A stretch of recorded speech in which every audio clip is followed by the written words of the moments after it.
He is going to play a power forward center position. There's no way he plays the 3. I just don't see it fitting in Cleveland. That's my only issue here, that the Cleveland Cavaliers made this deal.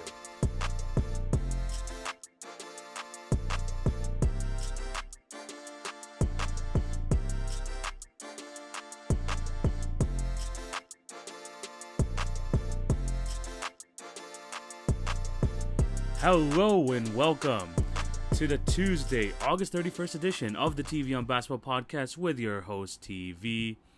Hope you're all having a fantastic day and thank you for clicking on to watch or listen to today's episode.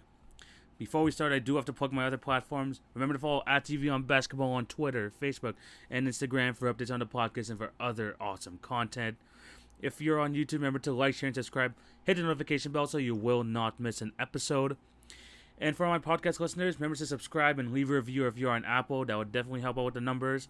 As for my Spotify, Anchor, or Podbean listeners, just continue to show your support in any way possible. Follow the podcast, download, whatever you have to do. I really do appreciate all of you. It's been 2 weeks. I haven't uploaded an episode. Trying to enjoy the rest of my summer. Been out a lot, for sure. Been traveling a little bit within Canada.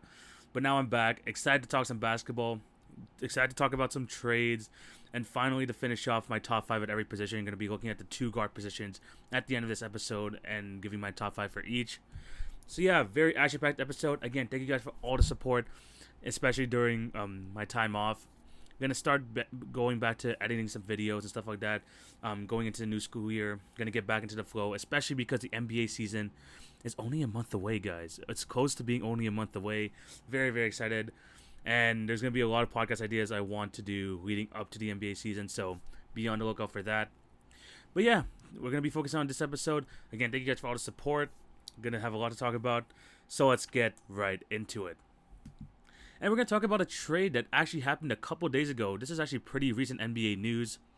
Lauri Markannen, that whole saga between him and the Chicago Bulls. Where is he going to go? Is he going to be on the Bulls at the start of the season?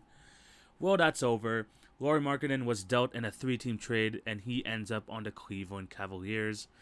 The 3 teams included in this trade are the Bulls, Blazers, and Cavs, in which the Bulls get Derrick Jones Jr., a Portland-protected first-round pick, I believe it's lottery-protected, and a second-round pick.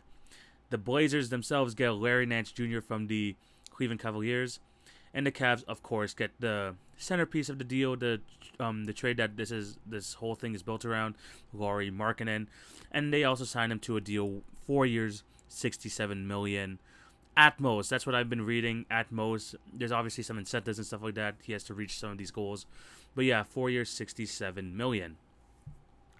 We're gonna get to the Cavs last. I do have my thoughts on the trade for them, but in terms of the Bulls and the Blazers, for me, this is a W for both teams.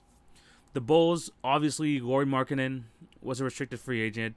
I don't think Bulls fans want him back. I don't think Bulls management wanted him back. So, to be able to get basically a free agent, to trade away a free agent for just anything in general is always a W.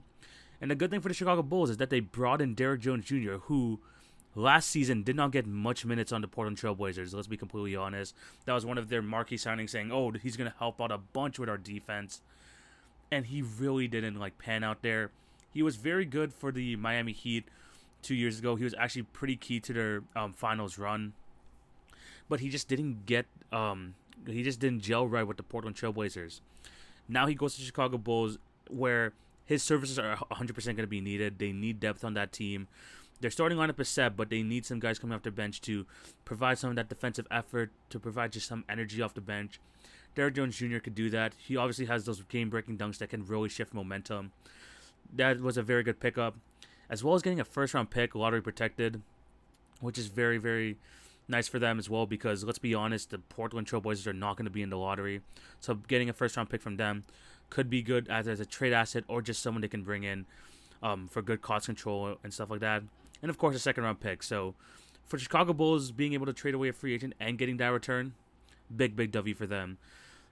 They still need to work out some pieces on their bench. I do think they are not done this offseason. Their starting lineup is set, but they really just need to kind of fill out the surrounding pieces. But Derrick Jones Jr. is definitely a good start. and trading away a free agent for sure was definitely worth the deal. Good job for the Bulls. On the Blazers side of things, they traded away a protected first-round pick and Derrick Jones Jr., who they're not using, to bring in someone who can fill in right away as they back up to Yusuf Nurkic and Larry Nance Jr. I mean, the thing about Larry Nance Jr. is that people knew him a little bit from his time with the Lakers. He was those crazy dunks that he was doing back then. Then he got traded to the Cavs when LeBron was there in his final season, and he was actually pretty key to them in their finals run. Even though they lost, he was still a pretty solid member. But then he's kind of got lost in the shadows, and mostly because he does play for the Cavs. LeBron James is no longer there, so people don't talk about him as much. But he honestly has had a pretty solid career since then. Basically a 10-point per game scorer, very long and very good at getting steals. He averaged over 1.2 steals over the last 3 seasons, and he is someone that the Trailblazers can use right away. Obviously, Derrick Jones Jr. is supposed to be that type of guy when they brought him in, but he just didn't work out. Larry Nance Jr. has proved over the last 2 years that he can be that guy. He's not going to start over Nurkic or their power forward and Robert Covington, probably. But coming off the bench, this guy, again, it's kind of like Derrick Jones Jr. He can get the crowd going with his dunks. He plays hard on the defensive end, and he's got a little bit of a mid-range jumper, just a little bit. That could really help about this Portland Trailblazer team. I mean, Damian Lillard said he's going to stay at least for now, on the Portland Trailblazers. So having just some good bench pieces, just building a better surrounding cast around him is definitely needed. The Blazers got that in Larry Nance Jr. And I think now that he's going to be on televised games, he's going to be shown more. You're going to see a lot more of his highlight dunks. You're going to see a lot more of his real impact, because he never really got to show that because no one watches the Cleveland Cavaliers. So him going to Blazers, him being on a playoff team, I think he's going to show his true value there. I think this is a very, very good pickup for the Portland Trailblazers. Now let's move on to the Chicago Bulls, and this is where it gets kind of interesting. Lauri Markannen on a 4-year, $67 million deal. That, at its core, I'm okay with. 4 years, $67 million for Lauri Markannen, someone who has averaged near 20 points per game in his first few seasons. I think is not a bad pickup, especially knowing what type of ceiling this guy can have. He is a solid three-point shooter, very good at the free throw line, constantly averaging near 15, 16 points a game. I think that's something nice to bet on. Not even $20 million a year, that's fine. The problem which I have here is the fit and the fact that he is now on the Cleveland Cavaliers. That is my issue here. Because they drafted Evan Mobley, best player available when they drafted him at number 3. That was a fantastic pickup, and I think that him and Jared Allen could be a bit rocky at first, but I think that could be a good front court duo for the future, especially because Mobley can defend on the perimeter. He's got a little jump shot on him. I think he can develop into a very good 4. Obviously, they re-signed Jared Allen, 4 years, $100 million. They want him to be the backbone of the defense. Fair enough. I think that even though the fit might be a bit wonky at first, I think that they can develop a good partnership, like I said. They still have Kevin Love on the roster, who's making $30 million a year. And I think, obviously, they're going to try to get him some minutes to try and up his trade value and stuff like that, so that either in the buyout or just being able to trade him, they can get something back. Now, where does Lauri Markannen fit here? Because you're paying him 4 years, $67 million. He is going to play a power forward center position. There's no way he plays the 3. I just don't see it fitting in Cleveland. That's my only issue here, that the Cleveland Cavaliers made this deal. If it was someone like the Utah Jazz, who I think he could fit in right away, a team like the Phoenix Suns, where I think he can fit in right away, a team like the San Antonio Spurs, which I thought was going to be something that was going to happen, especially with DeMar DeRozan coming over. I thought that Lauri Markannen was going to go back to them, but that didn't happen. So I just don't understand why the Cavs would do this.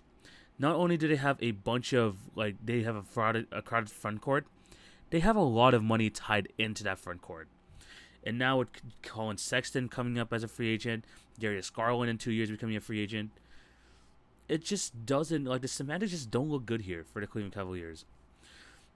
Like I said, the 4 year, $67 million for Lauri is not my issue here. Cleveland trying to fit him in, trying to get him some minutes. I just don't see it. I just don't see it. Maybe he definitely has a higher ceiling than Larry Nance, even though I think Larry Nance is a better player right now. But where does Markkanen fit in here? I don't know, because there's no way you're not starting Mobley, because he has been one of the most hyped up prospects in this draft, and you drafted him number 3. You're not gonna put Jared Allen on the bench, especially after paying him 4 years, $100 million. Kevin Love, you're gonna have to up his trade value. I mean, Lauri Markanen is just calling the shuffle, and I just don't think this is an ideal situation for someone who asked for more money, which he got, but asked for a bigger role. He wanted a more consistent starting role. Why Cleveland? That's the thing. Why Cleveland? Because obviously he had a chance to make the choice here, like as a free agent, sort of, right? So why Cleveland? That's my only issue here. Maybe they could figure something out. I know in the past Chicago Bulls tried putting him at the 3, and that was a disaster. So him being put at the 3 seems highly, highly unlikely, especially as a 7 foot tall player, 240 pounds, who has no lateral quickness whatsoever. I just don't see it. He can give them a little bit of rebounding. I mean, he's averaging 16 points and 7 rebounds in his career. I just don't like the fit for the Cavs. That's my only issue here. It's on the Cavs. I would rather him be on the Spurs, which I think would have been absolutely perfect as kind of a nice young piece to build with the young core.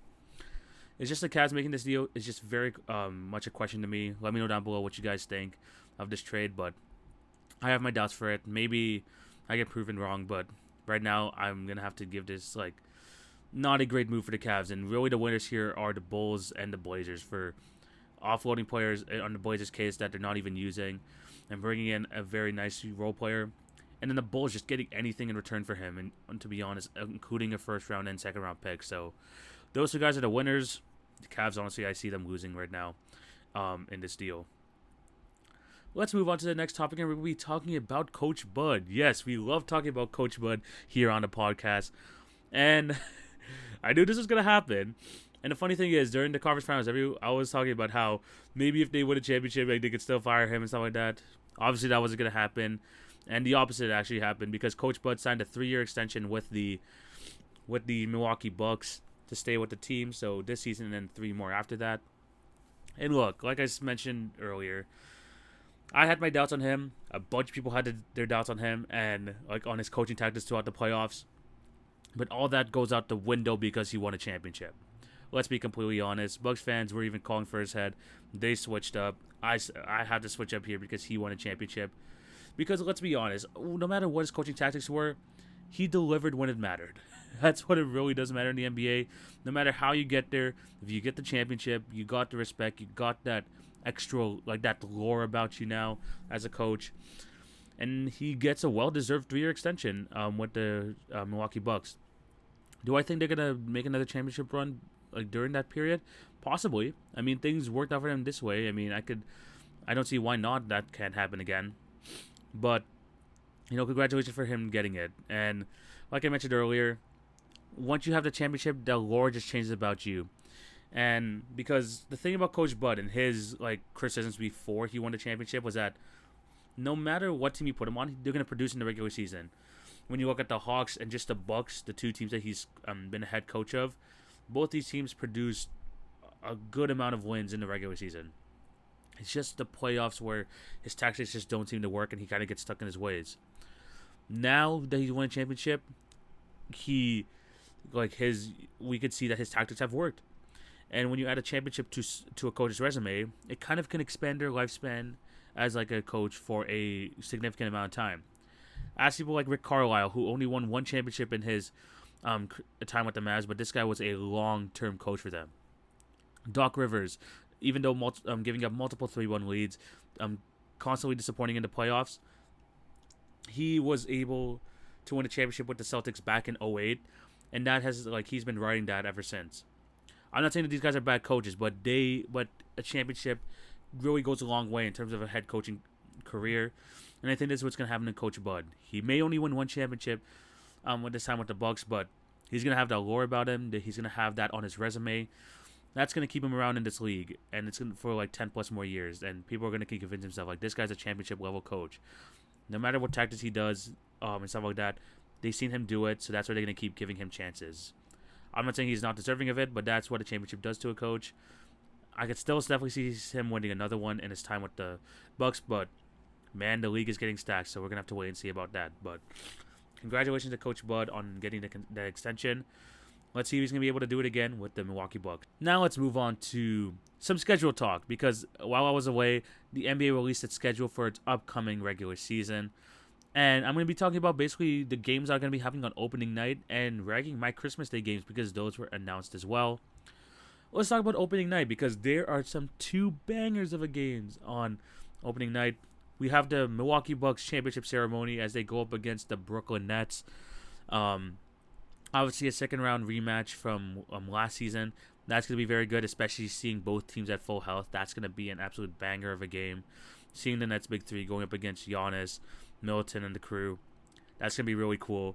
And what I find really funny about this game is that James Harden, who's had some comments on the past about Giannis Antetokounmpo, is going to have to see him pick up his ring. So I just find that really funny. So that's going to be the first game of that doubleheader. That's going to be such a fun game to watch.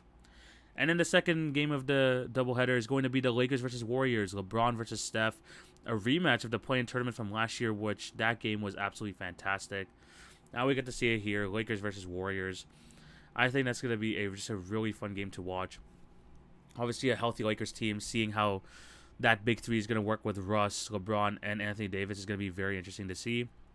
Golden State, they might not have Clay for opening night, but seeing Steph on the court, hopefully healthy James Wiseman, Draymond, and all them, it's going to be a really fun game as well. So those are the two games on opening night.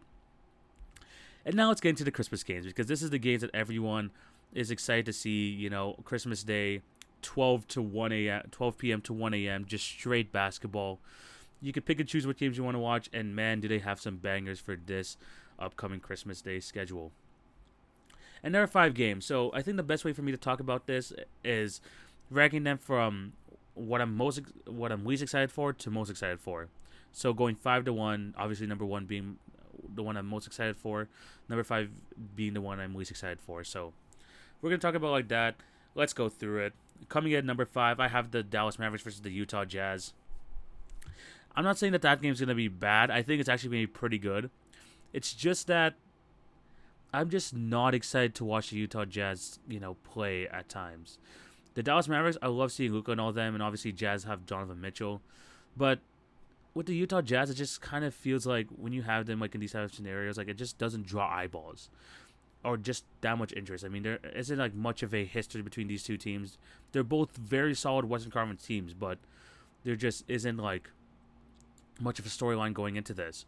Yes, there's two good teams. They're probably going to put up a good matchup. I just don't think I'm just that excited to watch it, especially with the other games going on on that day.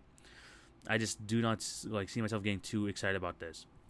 To be honest, I would be a lot more excited if it was Dallas Mavericks versus Denver Nuggets. And that's where I want to talk about how somehow, some way, the MVP doesn't have a Christmas Day game.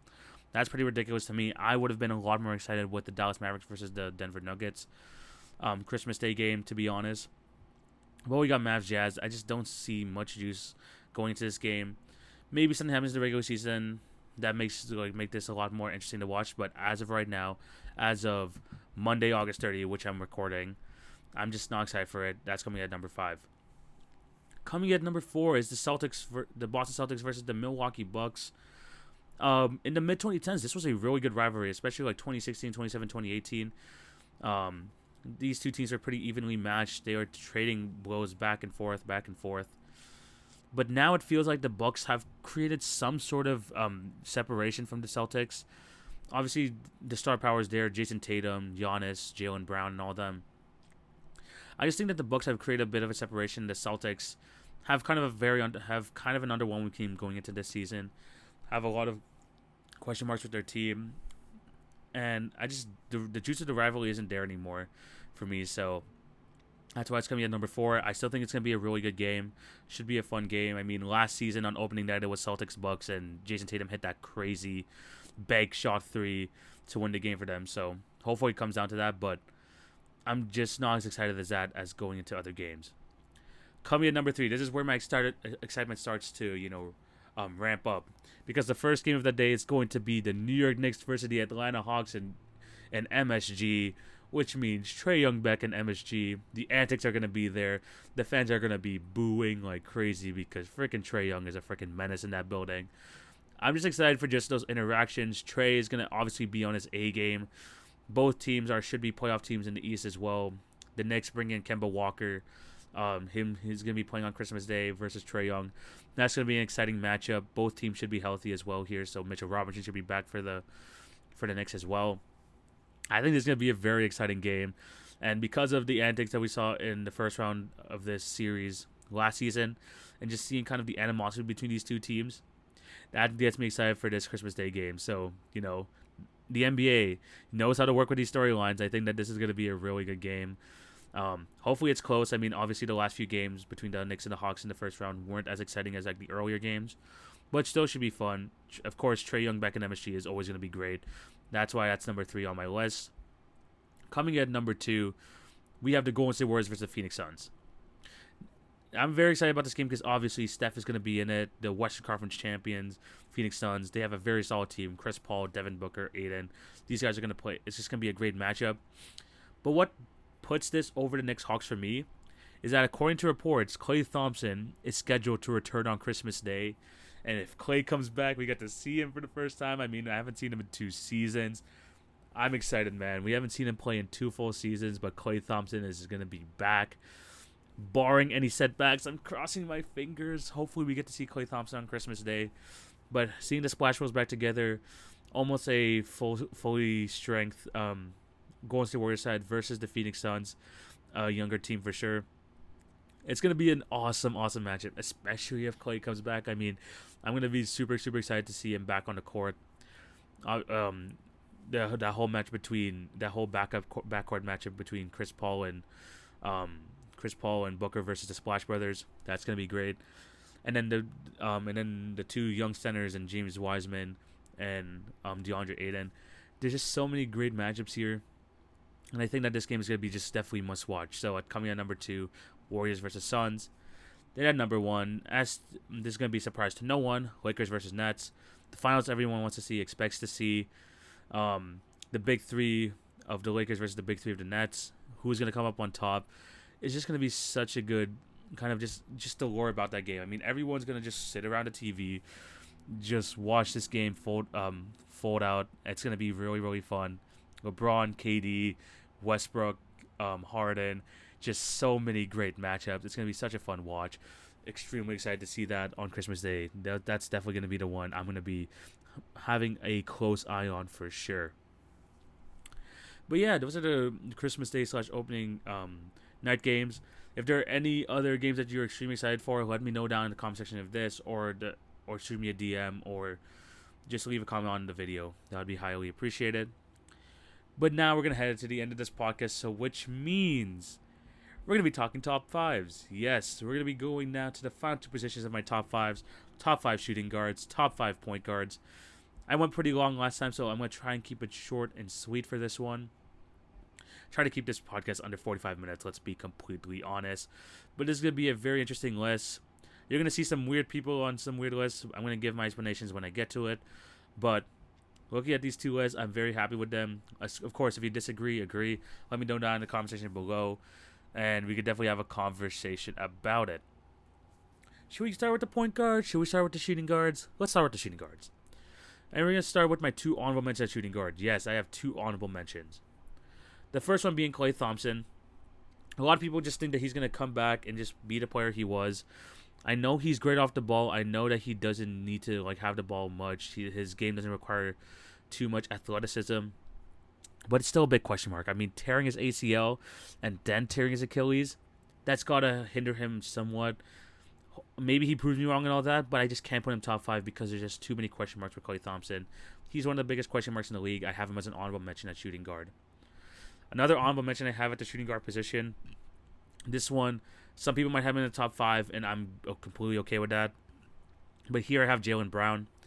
Jaylen Brown had such a breakout season last year, going from someone who was on the fringe of an all-star team, finally made it this season. Last season, 24 points a game, 6 rebounds, 3 assists, This guy's just coming into his own as an NBA player, improving his 3-point shot, improving at the free throw line, still being one of the better defenders on that Boston Celtics team. I just need to see him do it for a couple more another season, like at this level, before I put him into the top 5. But man, he is close. I am a huge fan of Jaylen Brown. Excited to see what he's going to do this season, but he is just an honorable mention for me. Now let's get into the top 5. Coming in at number 5 is someone who has been to the playoffs once in his career, and he wasn't even like a starter really on that team. Actually, no, he never made the playoffs yet, actually. I just thought about it because of a trade that happened. But this guy has become one of the NBA's premier scorers in the league. And his team made a bunch of moves this offseason, so hopefully we see him in the playoffs this year. Coming at number 5, give me Zach LaVine. Just over this last 3 years with the Chicago Bulls, averaging over 24 points a game, this guy has just been absolutely fantastic, especially on the offensive end. 25 points a game over the last 3 years, 4 rebounds, 4 assists. He's definitely improving his assist numbers as well, being more comfortable distributing the ball. And the thing about Zach LaVine, and I think this is what's going to be an issue, now it's the same issue that Devin Booker had a few years back, same thing that Cat is going through right now. Because we haven't seen him in the playoffs, people are not going to put him high, like higher on like some lists, which shouldn't really be a determining factor because they don't have control over what the roster that they have. But Zach LaVine obviously had his best year as a pro last year, finally made the All-Star team. He's just an amazing scorer, definitely has improved his playmaking, and hopefully now with an improved Chicago Bulls roster with DeMar, Lonzo, Vucevic now going to have a full season with the team. This team should make the playoffs, so hopefully we get to see LaVine as a number 1 option in the first round. Whether they make it through or not, we're going to have to wait and see, but it's just going to be finally great to see him like make it there. I think he's going to have another great season. He's only number 5 for me. Hopefully he can have a playoff run under his belt to help his case to go higher on this list. But right now I have him at number 5, Zach LaVine. Coming in at number 4, we have an NBA finalist. We have someone who turned it up in the playoffs, like when he finally got the opportunity.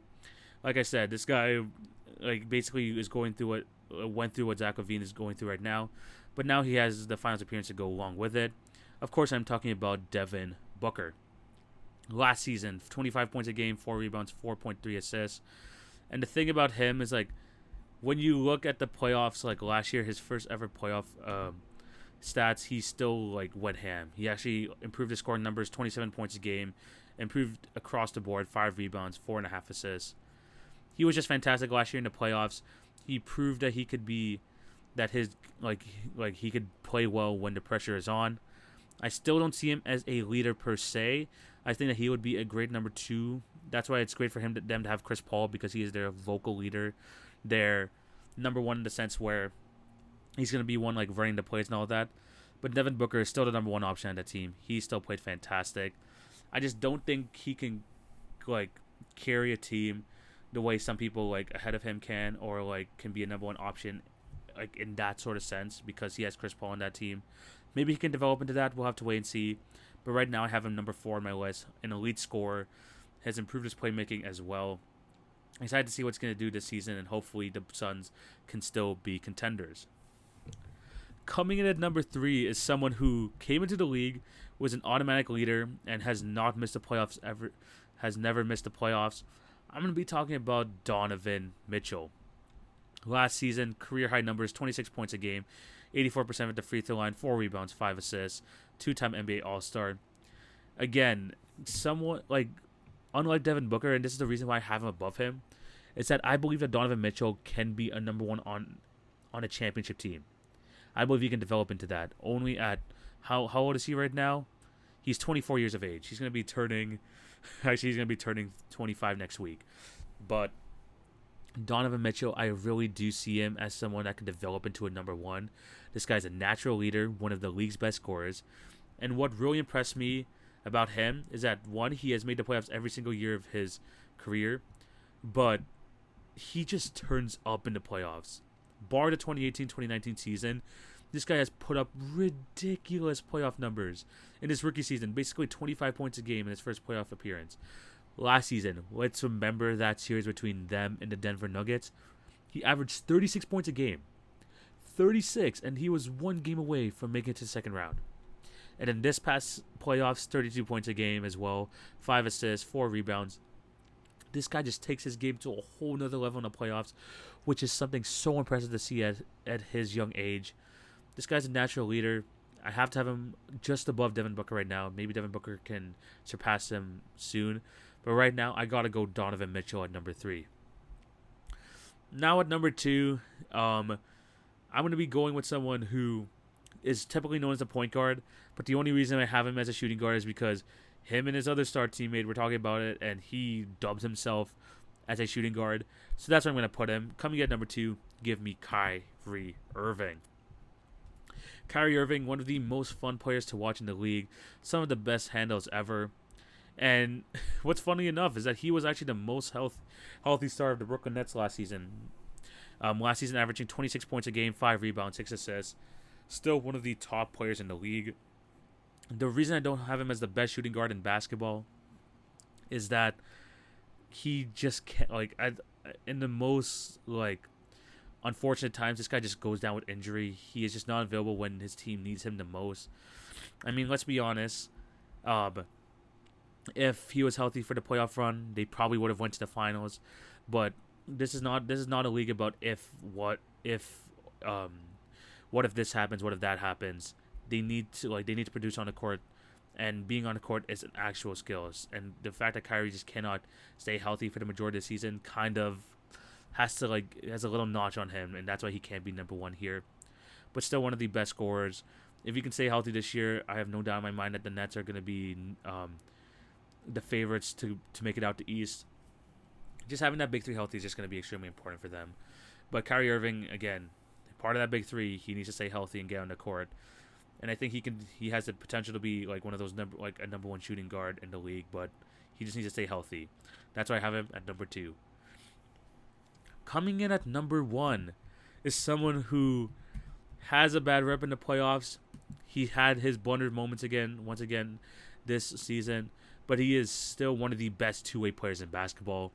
I am talking about the Los Angeles Clippers' Paul George. 23 points a game last season, 6 rebounds, 5 assists. He had a very, very good playoff run last year. 26 points a game, 9 rebounds, 5 assists. And the fact that he was the number 1 guy when going past the Utah Jazz and taking the Phoenix Suns to 6 games, highly impressive. He's the type of player that you could put on the other team's best perimeter scorer, and he can do his best to lock him down. And I think because of the whole pandemic P memes, the playoff P memes, he doesn't get the respect he deserves. He is a borderline top 10 player, Paul George is. Just 3 seasons ago, this guy was a top 3 MVP candidate, averaging 28 points a game. This guy's elite.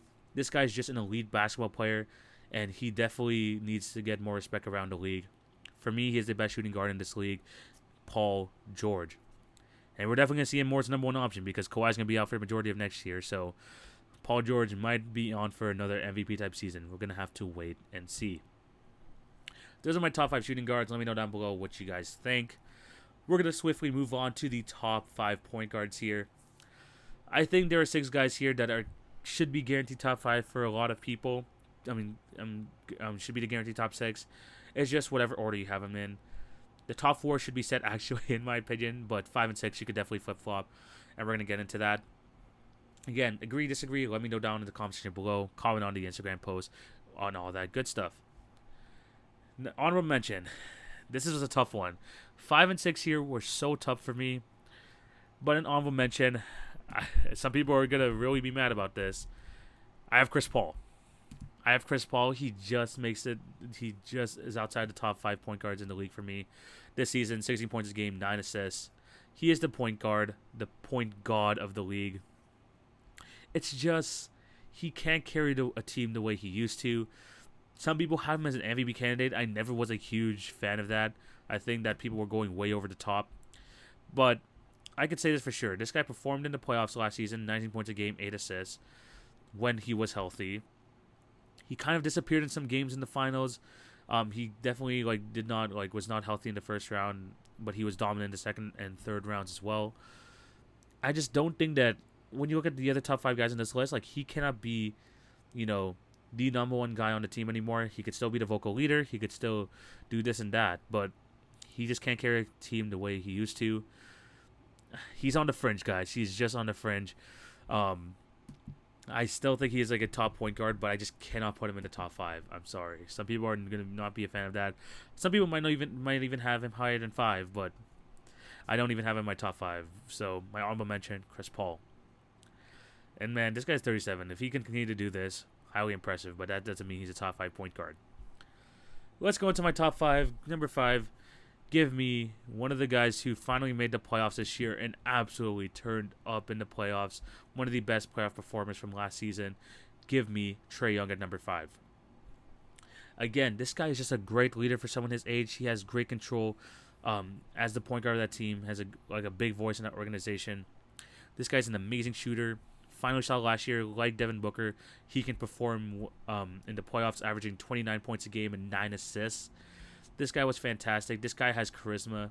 This guy has playmaking skills. I mean, one of the best playmakers in basketball. 9 assists a game last year. Some people don't even talk about that enough, but Trae is a fantastic passer. He's just going to continue to get better at only age 22. At age 22, this guy is doing this right now.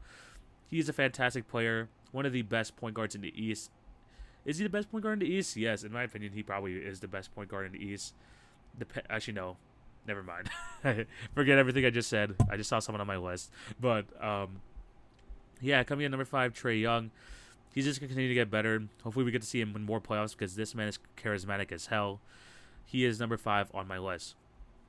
Coming in at number 4, we have Dame Dollar. Dame time, Damian Lillard of the Portland Trailblazers. The thing is with this is that this guy would be number 2 on my list if the 2 guys ahead of him did not transition to the point guard position. But still, Damian Lillard, what else can you say about him? One of the most clutch players in the league, one of the best shooters in the league, one of the best scorers. Last season, 29 points a game, 7.5 assists. This guy is just a joy to watch. One of the guys that I will stop whatever I'm doing and just watch him on my basketball screen. Last year in the playoffs, 34 points a game, 10 assists. This guy had ridiculous games against the Denver Nuggets. Obviously talking about Game 5 where he lost, but he's insane. He's insane. And the funny thing is, I still probably have him as a top 10 NBA player in the game right now, but he's number 4 on my point guard list because it's the most deep position in basketball. The point guard position is alive and well. There's so many great young prospects, great players right now. It's just weird to see him at number 4 on a point guard list, but coming in at number 4, Damian Lillard. Coming in at number 3 is one of my favorite players in the league to watch, and another third-year player on this list along with Trae Young. At number 3, give me Luka Doncic. The Mavericks player last season put up ridiculous numbers once again. 27 points a game, 8 rebounds, 8 assists. He was absolutely fantastic.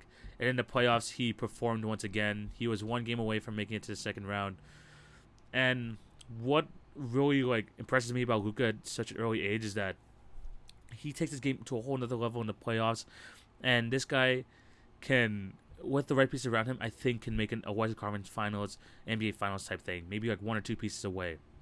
Because last season in the playoffs, 35 points a game, 8 rebounds, 10 assists. This guy was hitting clutch shot after clutch shot. This guy just has that confidence about him. He just has a great feel of the game. He's going to be the face of the NBA soon. I'm already guaranteeing that. But I just need him to, build up his rep a little bit more because he's only a third-year player compared to the other 2 guys ahead of him who have done it for near a decade at this point. Luka Doncic just needs to continue to play at a high level. Maybe one of these guys fall off a little bit, and which makes Luka go up the list. But man, this guy's a borderline top 5 player. Luka Doncic is number 3 on my point guard list. And I can't wait to see what he's going to do this year. Just more Luka in the playoffs, please. Hopefully we can see him more in the playoffs. It's going to be a fun season to watch from him. Coming in at number 2, we have the other guy I was talking about when I was talking about Kyrie. He said he was going to be the point guard of the team, so I'm going to take his word for it. Coming in at number 2, give me James Harden. Last season, didn't have the scoring numbers that he used to have after moving to the Brooklyn Nets, but this guy, still one of the best players in the league. 24 almost 25 points a game, 8 rebounds, 11 assists, which is I believe a career high for him. Nope, never mind. He had 11.2 assists in 2017, but one of the best players in the league still. And look, the same with Kyrie Irving, and that's the only thing that's stopping the Brooklyn Nets from going to the NBA championship, is that this guy just needs to stay healthy. That's the only thing that we're missing out of James Harden, is that the last season, like, he missed the majority of the first round. I swear he got like injured in the first possession of the playoffs. But James Harden, he tried playing it through in the second round, but he was obviously not the same. He did not have a good playoff performance last year because he could barely run, only averaging 20 points a game, 8 assists. But as long as he can stay healthy, I mean, he's been saying it this offseason too. If James Harden is healthy, if Kyrie's healthy, it's going to be scary hours for the rest of the league. And I can agree to that. But they just need to be healthy because James Harden, constant MVP candidate. Kyrie Irving, like I said, could be the best shooting guard in the league. They just need to stay healthy. They just need to be there for the Nets when they need him the most, which is playoff time. But we already know what James Harden's all about. He could easily be another MVP candidate this year. He was like up there at a certain point a few years back. At some point last season, but he just needs to stay healthy once again. James Harden still one of the best players in the league. I have him as a number 2 shooting guard in point guard in basketball. And for people who are saying that changing the foul rules is going to hurt his game, I don't think so. This guy is a fantastic offensive player. No matter what you're going to do, you're not going to stop him getting his 24 and 10 every night. I'm sorry. That's just how it is. And coming at number 1, this should be a surprise to no one why this guy is number 1 in my point guard list. Coming at number 1, give me Shai Gilgeous. Nope, I'm talking about Steph Curry. Steph Curry is my number 1 point guard in the league right now. This guy was a top 3 MVP candidate last year. I believe he came third. 32 points a game last season, 5 rebounds, 5 assists. One of the game breakers of basketball. Same thing with Luka Doncic, same thing with Lillard, same thing with Harden. They're just game breakers in this game of basketball. But the thing about Steph Curry is that he could still be a number 1 on a championship team. I do believe that at age 33, he could still be that guy. We just need to see like a better Golden State Warriors team around him. If Clay could be 80% of what he was before, if Draymond could be 80% of what he was before, maybe they have a chance. But the thing is, the West is just very stacked at the moment. But Steph is still that guy. He's going to obviously compete for another MVP this season as long as he stays healthy. This guy, 32 points a game, 91% at the free throw line, 42% from 3, almost 50% from the field. He's going to do that every season for you. That's the thing about Steph Curry. He is just that good of a basketball player, arguably the best player in the league. Is he going to get another championship? I don't know. Is the Warriors dynasty basically over? Probably, but that's definitely a discussion for another show. But one thing's for sure, and one thing's going to be an absolute certainty, is that Steph is going to continue to perform as long as he's healthy. He is the best point guard in the league, arguably the best player in basketball. I just want to see him get one more chance at a championship, man. He already has 3. I think he has 3 under his belt at the moment. Yes, he does. I don't know if he's going to get more, but this guy's going to continue to perform. The Warriors just need to like catch up a little bit and like help him out. But Steph, one of the best players in basketball. If he's not number 1 on your point guard list, I'm going to be extremely, extremely surprised. But he is number 1 on mine. But yeah, those are my my top 5 point guards and top 5 shooting guards. Let me know down below what you guys think. Agree or disagree, let me know down below. It should be a great discussion there in the comment section, also in my Instagram page. But with that said, I think this is where we're going to end things. Thank you guys for watching and listening. Remember to show love on all the podcast channels. Like, share, and subscribe if you're on YouTube. Remember to follow at TV on Basketball on Twitter, Facebook, and Instagram for some awesome content. Next week, I'm going to be coming out with another podcast. The NBA announced that they're going to be expanding the 50 greatest players of all time list to 75. So that's going to be a future episode for sure. Hopefully, we can get a guest on for that. And with the NBA season coming up, we might have to do some previews for the teams going into this season. Those are going to be some great episodes coming down the line. But yeah, thank you guys for all the support you've been giving, even like with this like shortened schedule.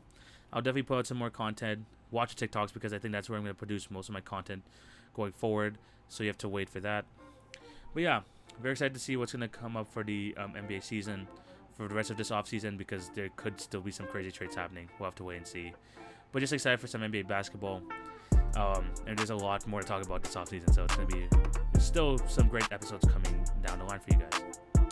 Once again, thank you guys for all the support. Hope you have a fantastic day. Take it easy, guys. TV signing out.